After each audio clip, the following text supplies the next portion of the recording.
আসসালামু আলাইকুম ওয়া রাহমাতুল্লাহি ওয়া বারাকাতুহু।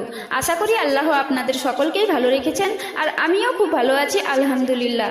আজকে আপনাদের সিজদার আয়াত তেলাওয়াতের পর সিজদার দোয়া ও অর্থ এবং তাশাহুদ দুটোই সুন্দরভাবে ফুটিয়ে তোলার চেষ্টা করব ইনশাআল্লাহ। প্রথমে বলি সিজদার আয়াত তেলাওয়াতের পর সিজদার দোয়া এবং অর্থ। দোয়াটি হলো আল্লাহুম মাকতুবলি বিহা ইন্দাকা আজরান ওয়াদা আন্নি বিহা উইজরান ওয়াজ আলহালি ইন্দাকা জুখরান ওয়া তাকাব্বালহা মিন্নি কামা তাকাব্বালতাহা মিন আবদিকা দাউদ।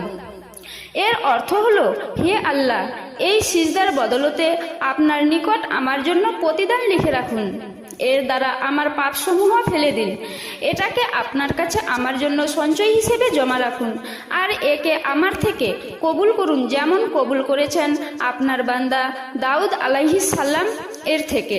তিরমিজি হাদিস নাম্বার 579। এরপর আসি তাশাহুদ। আত্তাহিয়াতু লিল্লাহি ওয়াসসালাওয়াতু ওয়াত্তাইয়িবাতু আসসালামু আলাইকা আইয়ুহান নাবিয়্যু ওয়া রাহমাতুল্লাহি ওয়া বারাকাতুহু আসসালামু আলাইনা ওয়া আলা ইবাদিল্লাহিস সালিহিন আশহাদু আল্লা ইলাহা ইল্লাল্লাহু ওয়া আশহাদু আন্না মুহাম্মাদান আবদুহু ওয়া রাসূলুহু।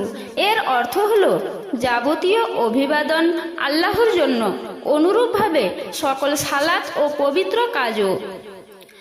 হে নবী, আপনার উপর বর্ষিত হোক সালাম, আল্লাহর রহমত ও বরকত সমূহ আমাদের উপর এবং আল্লাহর সৎ বান্দাদের উপরও বর্ষিত হোক সালাম। আমি সাক্ষ্য দিচ্ছি যে আল্লাহ ছাড়া কোনো হক ইলাহা নেই, এবং আমি আরও সাক্ষ্য দিচ্ছি যে মুহাম্মদ সাল্লাল্লাহু আলাইহি ওয়াসাল্লাম আল্লাহর বান্দা ও রাসূল।